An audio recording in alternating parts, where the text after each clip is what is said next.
Welcome to episode 50 of the Feed Your Soul with Kim podcast. Today is a question and answer session with Kim. I went live in my Feed Your Soul community page on Facebook and I got asked a lot of questions that I think a lot of you have questions about. Really, they're questions about how to end overeating and how to have more peace with food. I know you're going to love these questions. They are definitely questions that I've had from a lot of different people, and I think you will get a lot out of listening.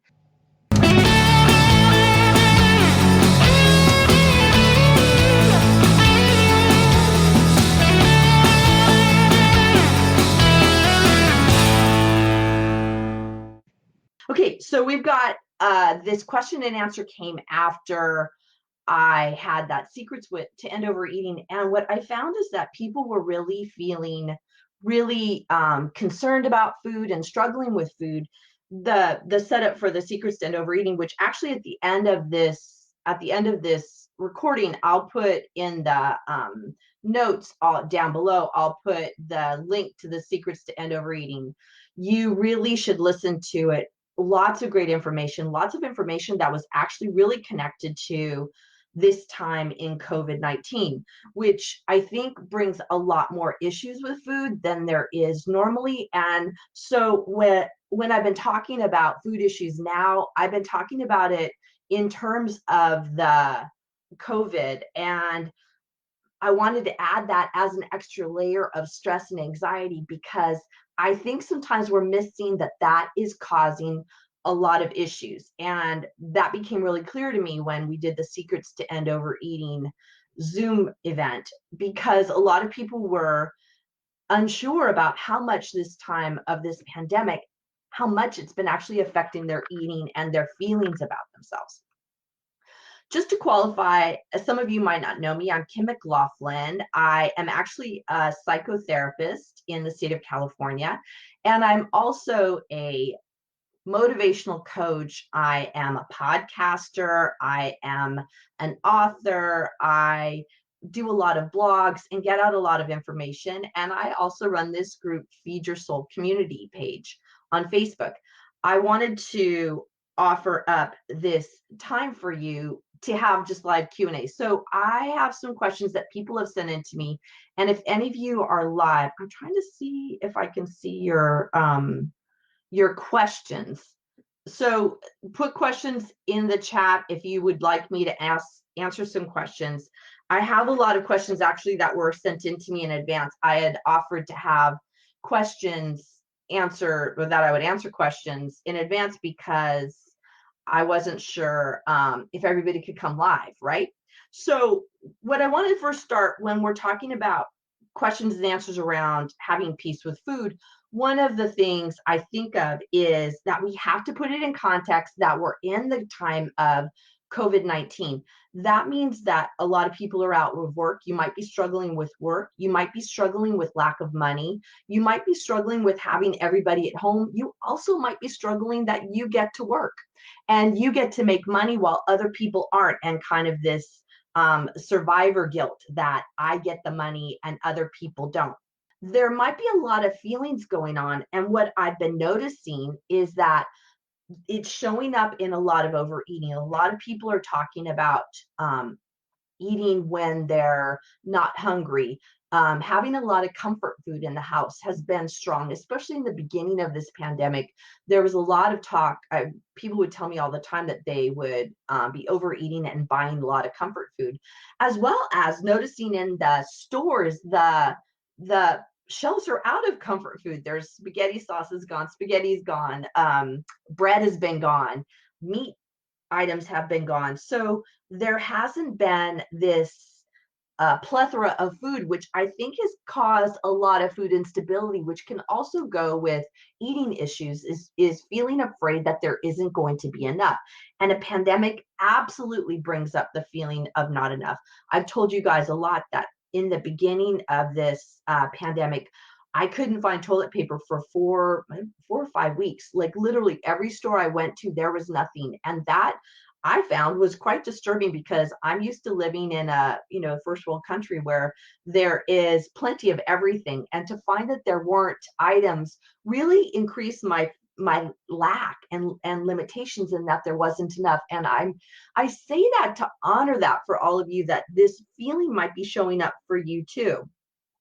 The other thing I want you to think about, because we're on the verge of hopefully moving out of this time of shelter in place and isolating like we have been, into moving out more into the world. And what I want you to consider, and I'll be talking about more as the weeks go on, is that there might be a push now for people, through advertisements, through a lot of posts, are going to be about feeling angry that you didn't lose weight, or that you didn't take this time to be the better person, or to get more fit. And there might be advertisements from diet industry that, now that we're done with the pandemic, you should feel upset with yourself. Now buy this food program, buy into this diet mentality. Or weight loss places might say, you should have been losing weight. You had all this time. You were at home. You had plenty of time to work on this, and you didn't. Now let's get to it. Or exercise facilities might start talking about, now that we're done with the pandemic, now that you can come out, let's get that bikini body. That I know is coming up soon, is the whole bikini body issue. And also just shaming you that, well, since you've gained all this weight in the pandemic when you were shelter in place, let's get on it and let's get those pounds off. And I want you to feel, to notice when that's happening, to notice if there might be fear within you, or this need to go into that diet mentality. Because we talked about it before, dieting leads to binging, which leads to shame, which leads to more dieting. And I want you to just notice if that feeling comes up for you, because we can end up shaming ourselves into feeling bad about ourselves, and then doing more destructive things with food that actually don't help you and don't lead you where you want to go. So let's start looking at the questions that I have, and post any questions if you have them. First question I have is it okay to allow food to be comforting? Is it okay to allow food to be comforting? Well, when I talk about food as nourishment, so I talk about food can be nourishment, or it can be nurturing. And I think of when we talk about comforting, when we comfort with food, that's about using food to nurture ourselves, which isn't what we want to do. It's not what food is about. But I got to be honest, we do that. If what I think of is looking at, am I using food to comfort myself, to nurture myself more often than not? That's the question, is am I doing it more often than not? Because when we use food to comfort, we're not using our other areas to comfort ourselves. We're not looking at how we're going to engage in self-care and really looking at what works. Because when we look at what works, food as nourishment, our body feels good and we're able to do all of the things we want to do.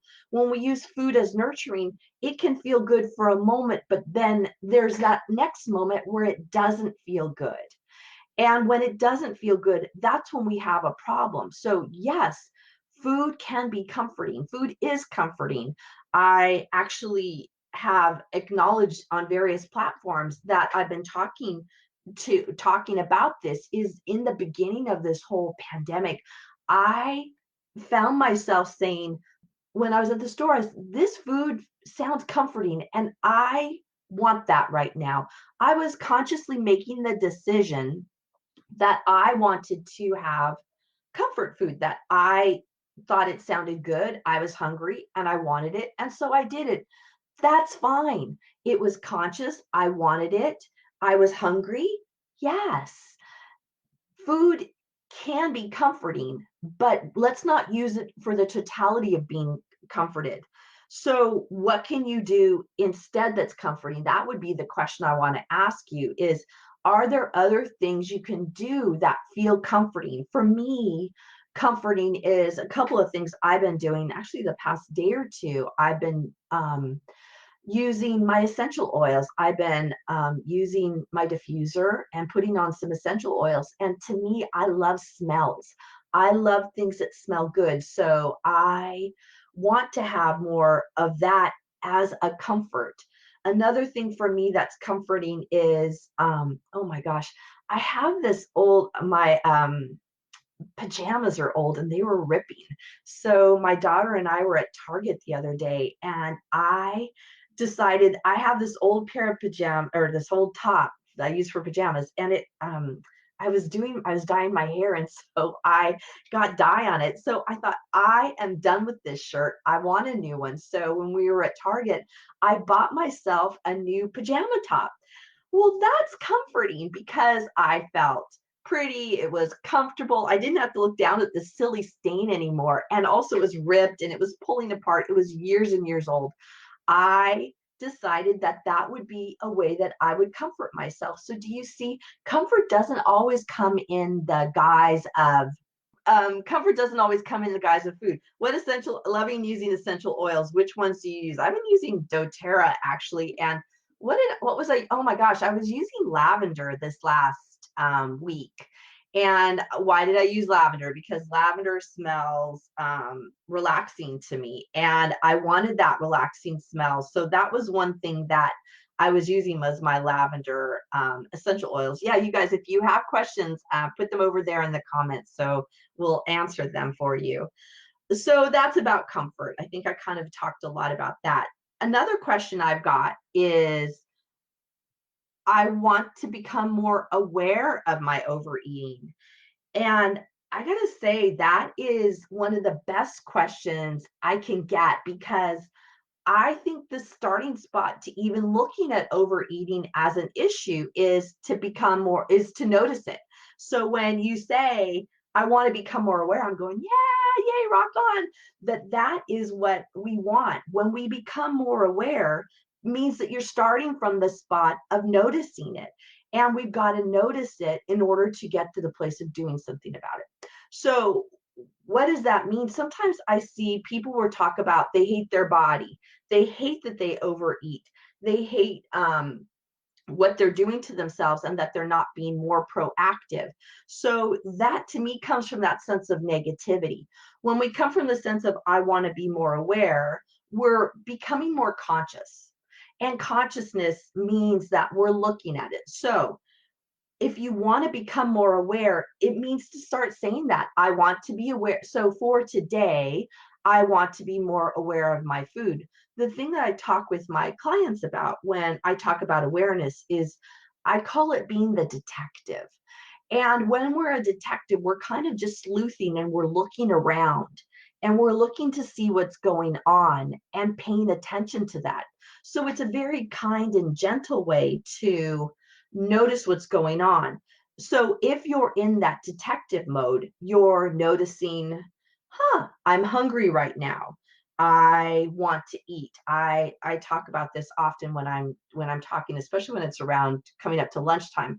I don't like to eat before I do these live talks. So I am hungry. I'm hungry in a way that when I'm done with this talk, I will eat.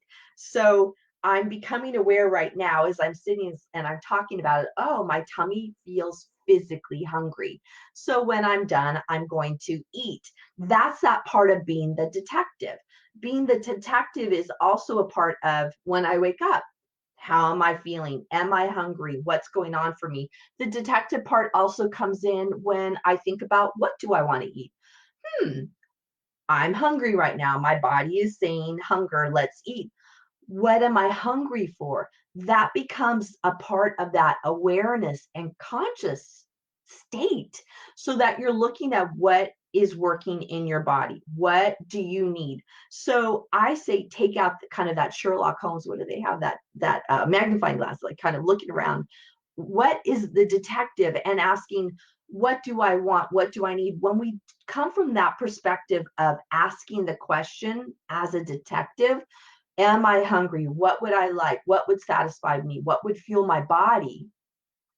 Then we're being conscious. And as we're being conscious, we can then make different decisions, right? Because as we're consciously looking at it, I could say, I'm hungry. What am I hungry for? And often my answer is, well, what serves my body right now? What do I need? And then that helps me become more aware of my eating, which then helps me become more aware of when I might be overeating. It's a kind, gentle way to look at it rather than being forced and being angry with ourselves that we're not doing it correctly. Let's see there. Put in the chat if you have any questions. I have more that I've gotten. Another question I got was, how do I ease anxiety that encourages my overeating? And I think that's a huge part about what's going on right now is there's a lot of anxiety. I talked about that in the beginning of this Q&A call, that there's a lot of anxiety coming on, a lot about not having enough food. Will there be the right kind of food? And that kind of anxiety can fuel eating from the place of lack. But also there's a lot of anxiety around, am I going to get sick? Right now, for me, there's a lot of anxiety for me about, can I go outside? Is it okay? Am I following all the orders that's expected of me? Can I be close to somebody? What can I do? And to me, that brings on anxiety. It becomes then my responsibility, my task, so to speak, is to notice, how am I feeling? How am I feeling? And when I start saying I'm feeling anxious, well, to me, when I'm anxious, what we know is that we can't be anxious and calm at the same time. They cannot exist together. When I'm anxious, that is an automatic call to be calm. And right. And you'll say, well, Kim, that's easy for you to say, like, you know how to get calm. Well, not always, but I know that if I notice anxiety, it's a call for calm. One of the best ways, when you're asking about how do I ease my anxiety, one of the best ways to ease anxiety is to be in your breath. Simple, easy way to make peace and calm happen. And really, it just takes taking a deep breath. So practice it with me. Go in and out. Notice how that feels instantly. Actually, I was feeling a little tense in my shoulders when I talk. I kind of get a little anxious because y'all are watching me and listening, and that feels a little anxious for me. So taking that deep breath helps me out. And then I start noticing my shoulders dropped as I'm taking this deep breath. For me, my jaw drops when I take that deep breath. My forehead starts to drop, and then I feel calmer. When I feel calmer, I'm not as likely to engage in overeating, or if I start to think about overeating, I can notice, oh, this is that anxiety. Okay, let me take a deep breath and let's get into calm.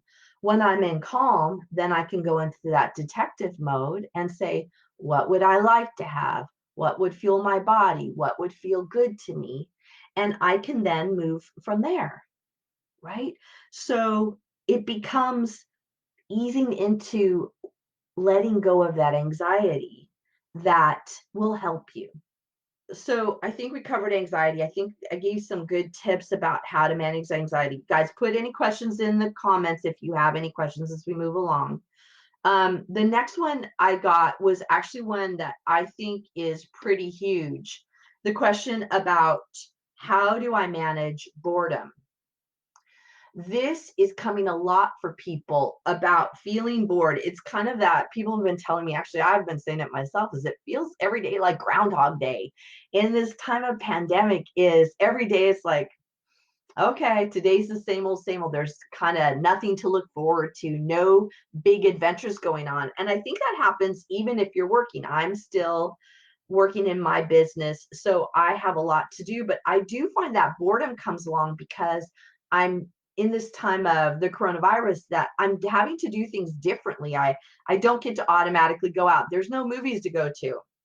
Can't go out to a restaurant. Can't eat out at a restaurant. We at this point can't go, oh my God, can't go to the park, and my daughter can't play on the swings. We were at the park that we walk around a park. We were just walking as a family, And there were swings in the place that, and she says, I want to go. I was like, we can't do that because we've been asked in our area not to use the play equipment because of, you know, the germs and things getting them on, and the coronavirus touching anything external, all of the monkey bars, is not healthy.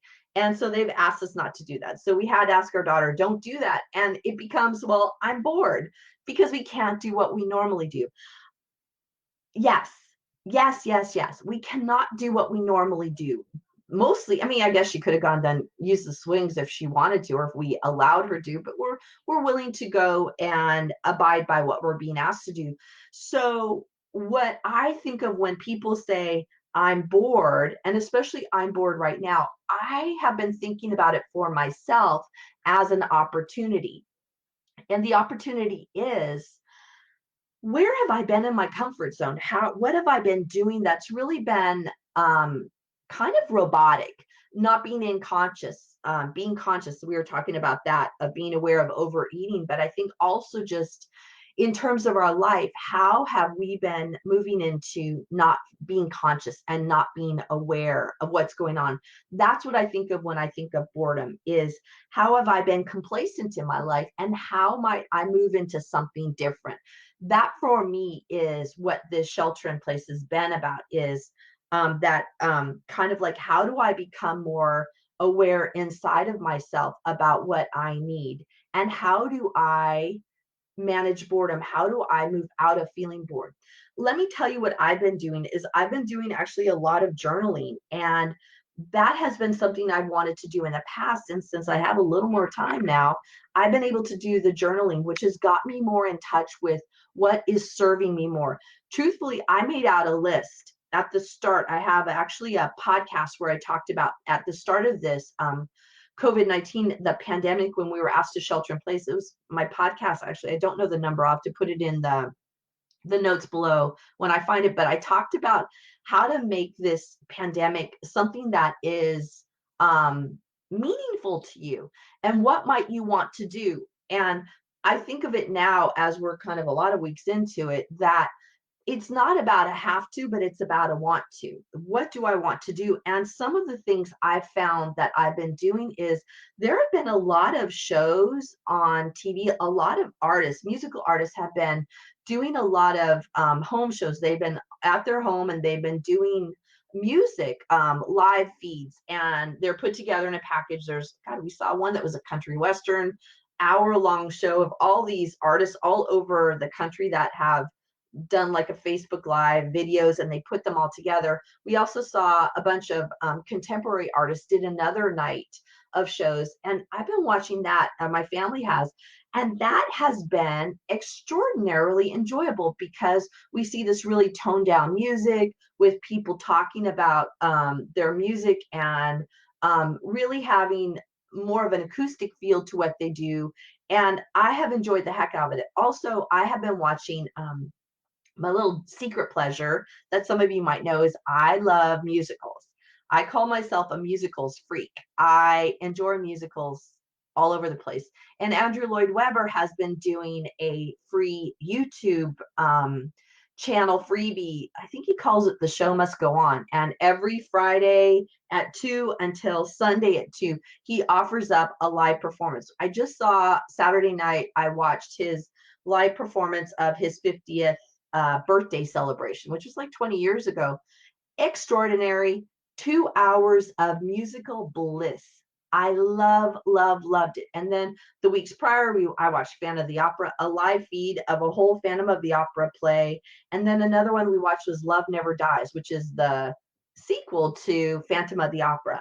I loved it. And so what's happened for me during this time of the coronavirus, how I've moved out of boredom, is by doing something fun and different, and taking advantage of some of these unexpected gifts that these artists have been giving us. And I have enjoyed the heck out of it.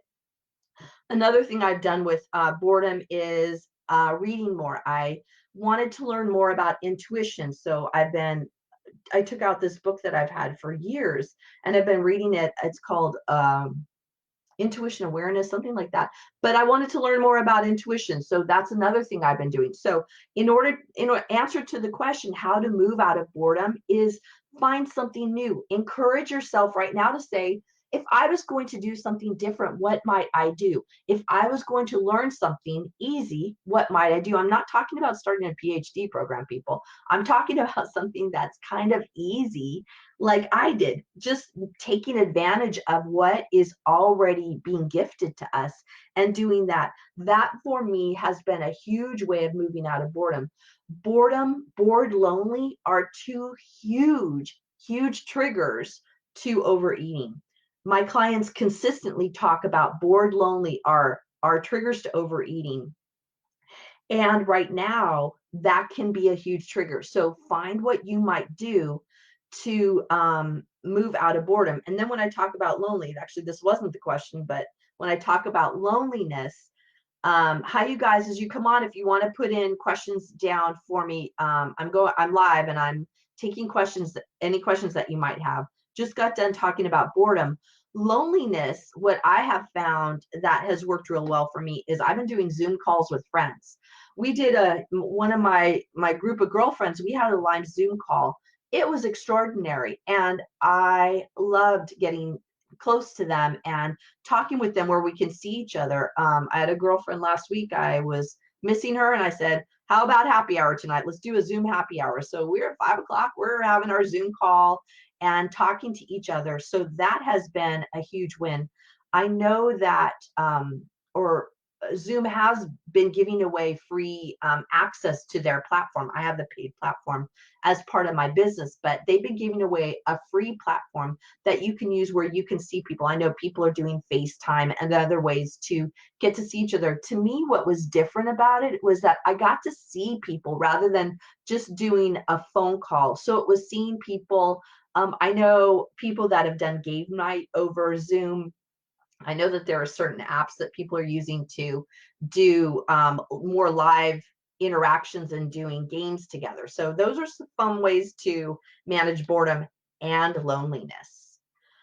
Another question I got was, how do I become more aware when I'm eating other than at mealtime? How do I become aware when I'm eating other than at meal times? Well, that starts with becoming more aware. Once again, I think it comes back to that detective thing of when I become aware of eating at mealtime, and outside of that is just being the detective.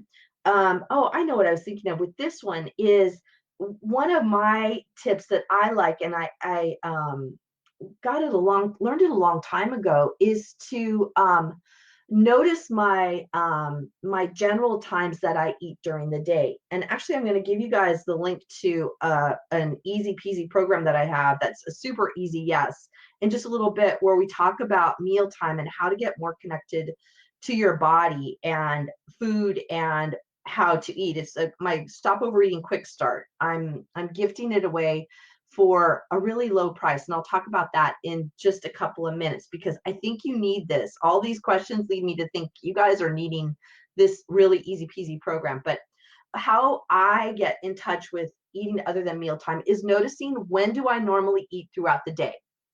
And in this quick fix guide, I actually have a strategy where you look throughout the day at when you're eating. What I find with people is that there is a general time of day that you eat throughout the day.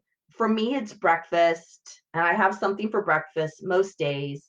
And then I tend to have a snack, a lunch, a snack, and then a dinner. That's for me. Other people do a lot of little meals. I know some people have been doing some things around stopping eating at a certain time. It really takes checking in with your body and what you need. But what I find is once you know your typical rhythm for the day, and I know that right now with the whole COVID thing that oh, thank you, Michelle. What I noticed through this whole COVID thing is that we are having a different time of eating throughout the day because we don't have our routine that we had when we were working. Even now, my routine when, even though I'm still working, I'm not in my office, I'm at home. working, which means I have a whole different schedule, and my family's here. So I have a different schedule, which has been a little tough about my meal time. So I know when I'm generally hungry, and I look to those meal times to help me um, strategize or notice if I'm hungry. So in the morning when I wake up, I notice I'm hungry, and kind of I start out with coffee because that's my thing, and then I start often with a smoothie, and then I move throughout the day with my general things that I eat. So once you know what your rhythm is, you know when you're eating off of your normal schedule. Doesn't mean you can't eat off schedule if you're, or your schedule, quote unquote, because when you check in with your body, that's how you know when you should eat. Just because it's 12 o'clock, and I often, people will tell me like, well, it's 12, I should eat. No, it's 12 o'clock. Am I hungry? Check inside with your body. Am I physically hungry? Go into that starting spot before you move into whether you're going to eat or not. So once you notice if you're physically hungry, you can then move into eating. When this question is about eating other than mealtime, is, well, it begins to notice, well, I'm eating other than mealtime. Am I hungry? That's always my first question. So are you hungry? And that takes checking in physically with your body.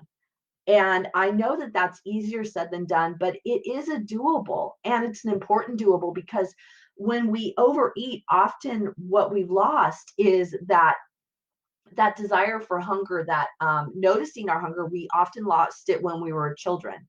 We kind of had this moment of, we can't be connected to our body, and we don't think that we should be able to notice when we're hungry. We have to eat on some kind of timetable, and eat in some particular manner, or eat some certain type of food that often fall within the certain caloric intake, so that we don't gain weight. And what happens is with that is that becomes that diet mentality of restriction, and not eating with noticing where our body is at and what our body needs and wants. What I say is, it's 12 o'clock. Well, how is my body feeling? Am I physically hungry? If the answer is yes, eat, eat.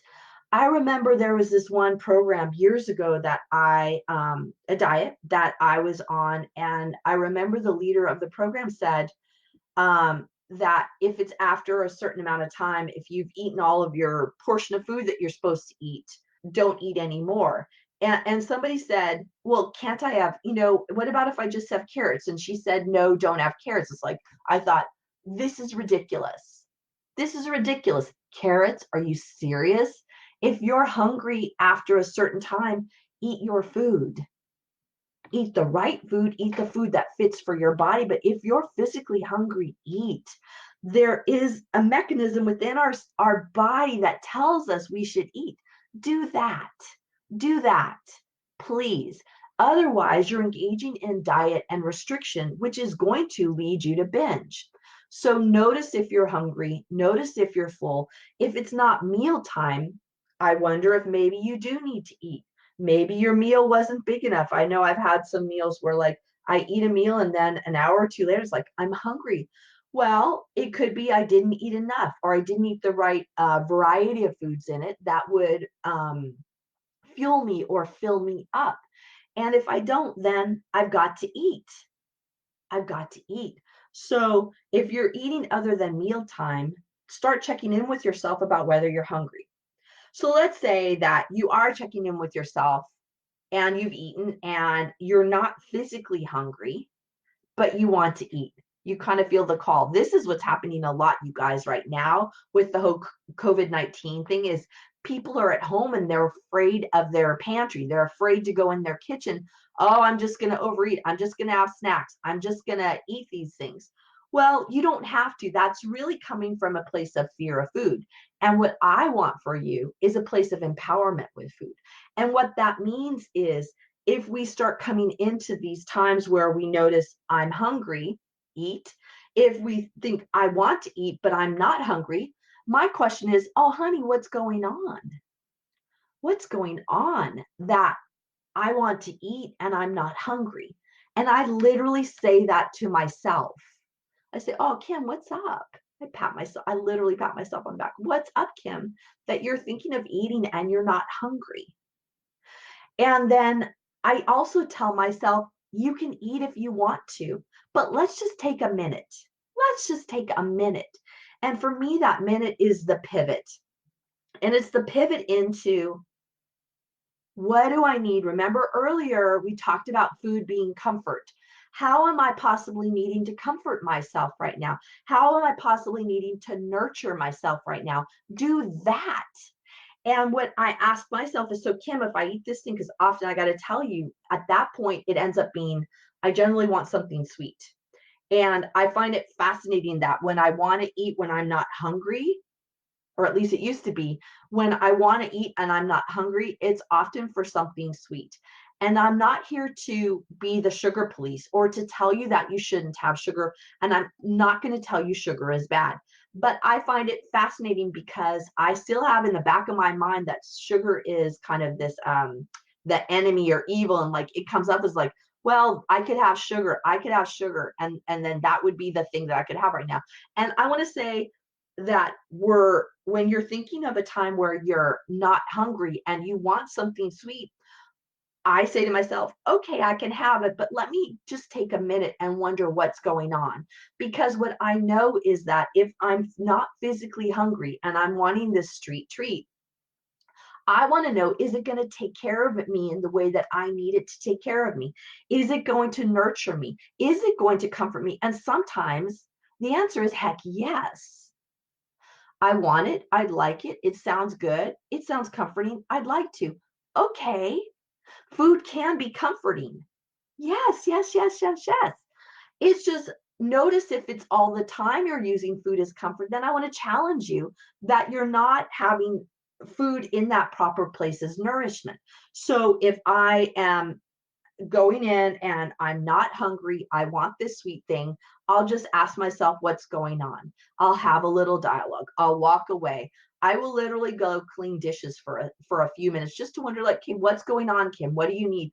I find that when I'm doing something, I distract myself from having to go quickly in and have sugar, but to notice, like, well, what do I really want? What do I really need? Often I find that I needed to just do something different because I was bored, because I was lonely, because I was anxious. If I just do something different, and truly it can be something like taking a short walk. I literally will walk around the house or walk around the building. I will write in my journal for just a few minutes and talk about, so Kim, what's up for you? What's going on? Or I might literally do some dishes, just clean something for a minute.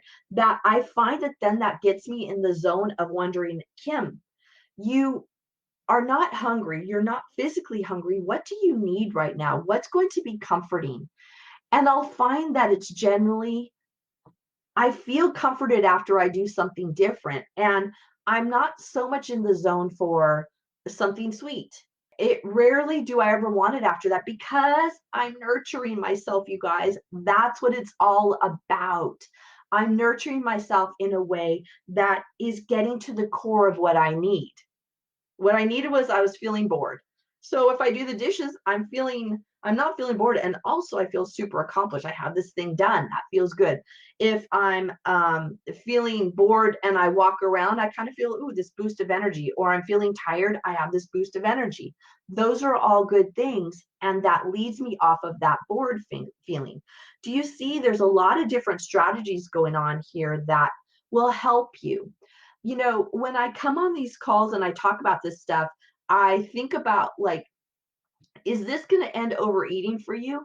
Well, no, it takes a lot more work than what I've talked about. And it's not work, it's just a different way of living. When I think about how we manage overeating, there are six components here. It's showing backwards in my screen, so it's throwing me off. Six components. And I actually talk about that a lot. I didn't share with you guys my book, Feed Your Soul, Nourish Your Life, a 6-step system to peace with food. This book has my 6-step system. So the six components are physical, emotional, mental, lifestyle, mindfulness, self-love. Today during this talk, I talked about all of those. What it takes is those 6 components, and it takes balancing them. That's why when you engage in a diet or just try and attack this thing, I'm going to quote that, through food, it doesn't work. Food is half of one of the components. The physical is partly about food and partly about a lot of other things. You have 6 components to deal with, and they're not all about food. So when we balance out all of these components, you come to a place of peace with food. You come to a place of food, which is peace with food, which is what you all want. So how do we start doing this? It's like you got to do something different. You got to do something different. When I think about it, it's like making a commitment to yourself to do something different is what this is about. So the thing I thought of is I've been offering this on my talks that I've been doing lately is the Stop Overeating Quick Fix Guide, and it's normally it's $206 worth of stuff, over $200 worth of things in this program. And I offer it on my website for $49, which I think I'm going to raise that price because I think that's way too low. But when I go live in person, I'll give you a coupon code, which is the $20 and 20. If you put that in, you'll get it for $20. So Stop Overeating Quick Fix Guide. It's the thing to get you started. When I just was talking about noticing hungry and full, that program will help you with it. What it is it's 7 days. It's a 7-day program. You get an email once a day for 7 days. Do you need to do it in 7 days? No, it'll still be there later. Can you work on one day for a week and then the next one for another week? Sure you can. Why I did it in 7 days is because I want you to have a quick start. If you follow all of the guidelines for each of those days, I promise you will look at food differently and you will have some success. You will have something different that you'll do. Where you have in the Quick Fix program, what you need to start doing is measuring physical hunger, which is, I call the starting spot to eating. You've got to notice when you're physically hungry as opposed to emotional hunger, mouth hunger, and head hunger. You've got to know the difference. So you know whether you're physically hungry. That's going to help you with everything. If you start noticing your physical hunger. The other thing you've got to do is notice if it's not. What other kind of hunger is it? And if it's another kind of hunger, what are you going to do about it? You got to notice all that. And what can you do when it's mental, like when you have those thoughts, like what can you do and say to yourself to help you move off of overeating and move into nurturing yourself? And also what this quick start is helping you with noticing the feelings that are coming up that are leading you to overeat. The feelings that lead you to overeat are not necessarily the feelings that lead me to overeat. When I talked about earlier, I said people will often, when bored and lonely, often the people I talk to, that leads them to overeat. And that's especially right now during this COVID-19 is bored and lonely. But that might be a part of what leads you to overeat, but not in the totality. For you, it might be anger leads you to overeat. It also might be happiness and excitement leads you to overeat. I talked to you when I started this talk. Like when I go on these talks, I feel a little nervous. Even though I'm hungry, I feel a little nervous. So I'm not eating right now. Since I feel nervous, I'm not going to eat right now. When I'm done and that nervousness goes away, it's like, okay, now I can eat because I know that feeling, how that affects my eating, right? The second component that we talked about is feelings. You've got to notice the feelings and see how it interacts with your eating. All these things are covered in this Stop Overeating Quick Fix Guide. I got to tell you, for $20, it's a no-brainer. And it will give you a daily insight into how to look at food differently. It's not something that's overwhelming. That will be, it's kind of an easy doable. And what I love about when we have doables that are connected to food, we have food every day. We have to eat. So you're going to have this, you're going to be coming to the table. Literally, you come to the table. Let's have a different way of coming to the table right now. And I've had lots of people tell me, Kim, I gotta get started now. I gotta get started now. This is the way to get started. It's an easy win for you. So you go through 7 days, you learn how to look at food differently. You learn how to empower yourself around food while you're looking at how to nourish yourself with food, and then nurture yourself in different ways. What I don't talk about, you guys, is I don't talk about dieting. I don't talk about calories. I don't talk about what style of eating you should eat, which is what diets do. I talk about intuitive eating, where we notice inside of our body and notice what's going on so that you can feel empowered when you come to the table. That's what I'm talking about. But you have 6 areas, right, that have to be in balance, or you're going to feel out of control. And I got to tell you, when you feel out of control with food, it's because those 6 areas aren't in balance. Let's get you started in balance. As always, I am super excited to share this information with you. We're going to go live more often. If you want to leave me more questions, you can direct message me. We'll do this again if there are more questions. And please know that I am there with you. There is a way to have peace with food. I know it because I've been able to get it for myself. And I tell you, I thought I was lost before. I never thought I would live without diet, or that I could feel peace with food and peace inside of my body. Is it 100% all the time? No, I have to come to the table every day. Do I feel better and better every day? Absolutely. When you do these techniques, when you learn how to intuitively eat, you can have a place of peace with food, and there's nothing like it. So let's start nourishing ourselves with good food that feels good in our body, and nurture ourselves in ways that are lasting and effective. So you guys, this is Kim McLaughlin. You can find me at feedyoursoulunlimited.com. You can find me on my podcast, Feed Your Soul with Kim. I'm so glad you guys were in this live Q&A with me. Please leave me comments, leave me doables about what you're going to do. And I thank you for joining me. I look forward to talking to you soon. Bye, you guys. Thank you for joining us on the Feed Your Soul with Kim podcast. We come to you every Monday with fresh new ideas to help you end emotional eating and put food in its proper place as nourishment. Please be sure to subscribe to this podcast and review it and let us know what you think. Thank you for joining us.